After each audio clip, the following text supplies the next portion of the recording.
Good morning, or I guess it's afternoon now. I'm Will Bond. I'm a lawyer in Little Rock, Arkansas, and I've previously been in the House of Representatives and a state senator, but now just a regular old practicing lawyer. And I'm here to talk to you today about a very important topic. First, let me say that I was just like you, except not virtual, at Boys State in 1987. And back then I was 5'6" tall, not much taller than that now, and 120 pounds. When I showed up on the UCA campus, my number one concern was not having somebody lock me in my room or getting duct taped to something. I know it's a little different now that we're virtual. I wish I could reach out and fist bump you or high five you. This is an odd experience, but I still think Boys State has a tremendous amount to offer each of you. People that I made relationships with at Boys State, I still run into to this day. They're business leaders, leaders in education, medicine, all over the map. And you will run into the folks who you're experiencing this with for the rest of your lives. So take it in. So what am I here to talk to you about? I'm here to talk to you about something that sounds a little cheesy, something you may think people who are interviewing for a pageant title might say. I'm here to talk to you about how you can change the world for the better. Now say it with me. Normally we would be in an auditorium on the UCA campus and we'd be yelling back and forth at each other. So this is a new experience for me also. So you can just say it to yourself. I can change the world for the better. Go ahead. I can change the world for the better. So the question becomes, doesn't it, how do you do that? You hear all these platitudes and teachers and your parents and everybody tell you these types of things, that you can make a great difference in your community, state, and nation. But the question becomes, how? How do we do that? So we're here today on Memorial Day. And that's where we honor the people who have served our countries and given their lives for our opportunities and our freedoms. Anybody ever heard of Pat Tillman, NFL football player who gave up an NFL contract and enlisted in the Army to serve after 9/11? He gave his life for the freedoms that we enjoy today. If you Google his story, I'm not sure how familiar y'all are with it. It's been a few years now. He wound up being killed by friendly fire. But an incredible story of sacrifice of a career for our country. In Washington, D.C., there's a World War II memorial where we honor the over 400,000 soldiers who gave their lives in fighting World War II. So, what do we know about life and sacrifice on this Memorial Day? We know that one thing that we can be guaranteed is that we will die. We can also be guaranteed, typically, that we will get a tombstone. And on that tombstone will be your date of birth, mine is 1970, and your date of death, yet to be determined, right? And kind of weird to think about. But in between, there's a dash. And there's been songs written about this and other speeches, and people talk about it all the time. So how you make a difference in the world, how you change the world for the better, is determined solely by what you put in that dash. How are you going to live the dash? And that's what you've heard, right? That live the dash is nothing new.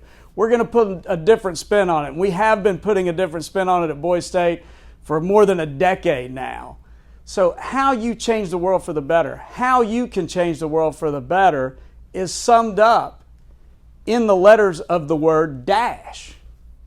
And we're going to get to that. So how do you live the dash? Do you just wake up every morning and go crazy, and hopefully they're going to put in a cat video right here and show you what I mean by that? We're going to have some things that get put into this production, is my hope, and you'll see that. Is that how you change the world for the better? Just get up every morning, not have any plan, go crazy, run into the wall? No. How do you change the world for the better? How do you live your dash?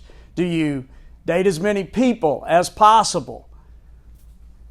Do you go out every night drinking? You can see this picture here. You wake up every morning and do the same thing over and over again. Is living the dash just about the clothes you wear, or being stylish? No. how you live the dash is, as I said, summed up in the letters of the word dash. So let's say D in the word dash. D stands for discipline. Just say that to yourselves for me, discipline. You can't accomplish anything great without discipline. You have to have discipline. Now, what is discipline? Discipline is showing up to work on time, right? Doing your homework, turning in your assignments on time. I had a problem when I was y'all's age getting to school on time. My parents would remind me, hey, you got to get up and get to school. I was always rushing in the morning. I had a tendency to be late for different things. I needed to have more discipline in my life. You'll see that there's been people who have shown extreme examples of being disciplined that you're familiar with. One, Jackie Robinson. Jackie Robinson was an African American who I hope you have heard of, who integrated baseball.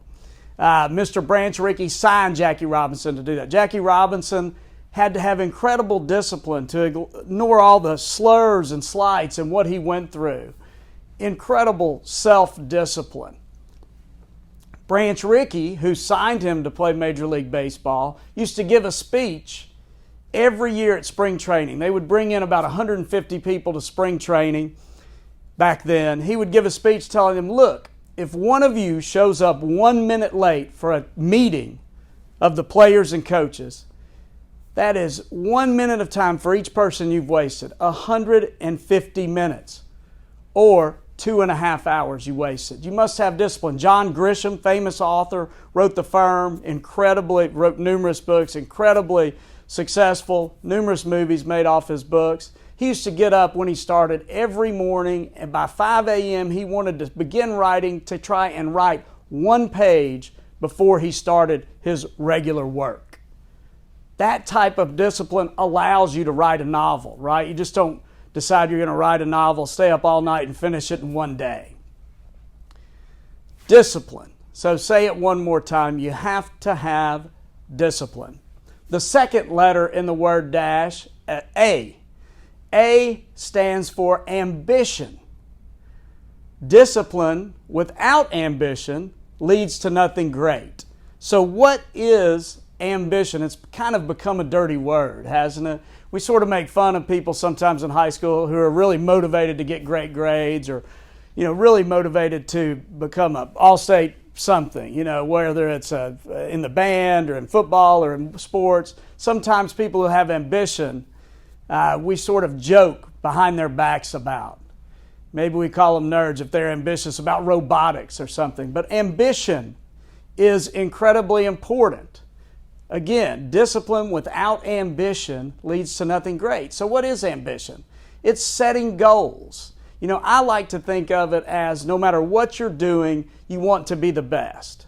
So we want you to think about, even if you don't exactly know where your end point is in life, you can go ahead and set goals where you are. So right now, we need everyone in Arkansas to set a goal about higher education. Are you going to be a college graduate? Set that goal. Are you going to go to a 2-year college? What is your goal for your future? And you don't have to know ultimately what you want to be, but you do have to have a plan.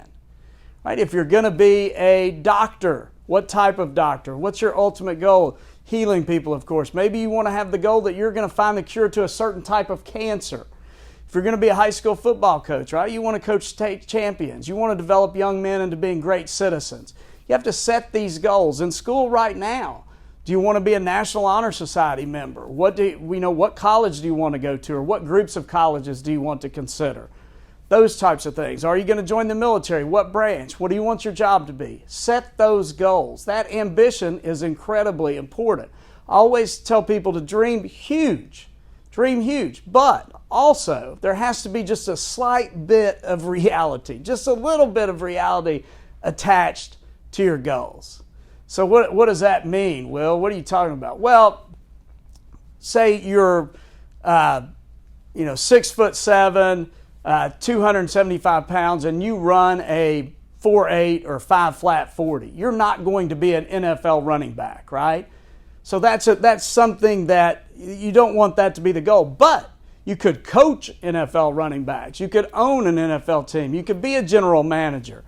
They're all different types. You could coach college football. You could be a lineman, tight end, whatever. So your goals have to have some slight attachment to reality. I say this as a joke every year at Boys State, and one time a person went back and told my mom about this, a little embarrassing, but I use this just by way of example. I am 5'8". I tell people 5'9" sometimes. I have small hands and small feet. I'm not going to be an adult film star, right? I might be able to produce adult films or distribute adult films, but that's not something that's realistic for me. Again, a joke, but an example. You want your goals to be huge, tied slightly to realities in some situations. Discipline without ambition will lead to nothing great. Right now, as we're sitting here, jot down, because I know you're not listening to every word I'm saying probably, jot down a few of your goals. National Honor Society, straight A's, all A's and B's, going to graduate from college. Just jot those things down and keep them with you in your mind, and maybe stick them in your wallet or your pocket. The next letter in the word dash is S, and S stands for service. So, discipline without ambition will lead to nothing great. Discipline and ambition will lead you to great accomplishments, but without service, without serving your community, state, and nation, and the world, you will be unfulfilled. Did you hear that? Without service, even if you achieve great things with your discipline and ambition, you will be unfulfilled. So what is service?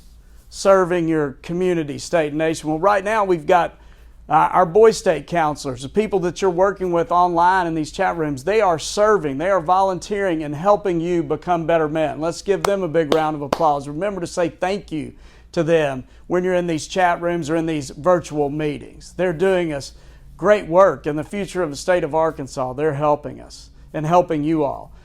Teachers, people that join the military, police officers, all different types of ways to serve. Volunteering at your local Boys and Girls Club, being a physician. There's so many different ways to serve. You have to find some way in your whatever role you choose to give back to your community, state, and nation. You have to do that. So there's some little things. Vote, right? Who knows someone who doesn't vote? I mean, we have a terrible voter turnout rate in Arkansas. There's people in your family who don't vote probably, or people you need to encourage them to vote. In addition to that, right now, considering very strongly you should get vaccinated. That's a way to serve your community, state, and nation right now. So we can get this economy fully open back up and you can return to everything that you're used to doing instead of like my kids. I have 15-year-old twins and a 20-year-old son. I joke that they have a list of grievances about COVID. So take that step. There are any number of ways to serve your community, state, and nation. Let me say this. A lot of us complain about our starting point in life. Everybody in this room has a different starting point. Some people's parents may have a gazillion dollars, or they may be very well off. Others may have nothing. There's everyone in between. But what the United States of America is about is not your starting point. It's about your ending point. And this is still, no matter what anybody says, the greatest country in the world. And you still have a shot at making anything of your life that you want it to be. And just by being born here, you're better off than a ton of people. There's like 1 billion people that don't have access to clean water. So you are a member of the Lucky Sperm Club. And again, I say that jokingly, just to let you know how you should feel about it. Just by being born here. It doesn't matter where you start. It's where you finish. So, service. Serve your community, state, and nation. And then lastly, the H. The H in dash. We have discipline, ambition, service, and honor. If you live your life with discipline and ambition and achieve great things, you serve your community, state, and nation, you will diminish all your accomplishments if you don't live your life with honor. You will diminish all your accomplishments if you don't live your life with honor. So what is honor? That's what I would normally ask people in the gymnasium or the auditorium when we were there, and we'd get different answers and carry the microphone around. So honor is living your life with integrity. It's doing the right thing even when nobody's looking. keep in mind we all make mistakes. No one is going to be perfect. We're all going to have lapses. But we want to do our best to keep those things to a minimum. We want to do our best not to have huge lapses in judgment. You can always come back, but you need to know if you live your life without honor, you will diminish all your great accomplishments. So let's talk about what are some examples of folks who have stumbled and had a chance to come back. You'll see hopefully you'll see a picture of Bobby Petrino, right? You'll see a picture of Lance Armstrong, picture of former President Clinton, one of my favorite politicians, have had issues where there's been a stumble. If you live your life with discipline, ambition, service, and honor, that's how you live the dash. So think about some people in your life who you believe live with honor. It may be your parents, it may be your preacher, it may be a teacher, it may be a sibling. So remember, do the right thing even when nobody is looking. You're going to be tired of hearing it by the end of the week. You're going to be sick of looking in the computer and people telling you how important it is for you to do great things and how you can do great things. But the truth is, all of you who are on this Zoom or on whatever platform we're using, you're the future of the state of Arkansas. We need you. I trust you that if you live your dash with discipline, ambition, service, and honor, you will change the world for the better. And Arkansas and the United States and the world will be better for it. I trust in you. I appreciate you being here. And I'm going to be online to take questions in just a minute. And thank you. And thank you for having me. Live the dash. Change the world.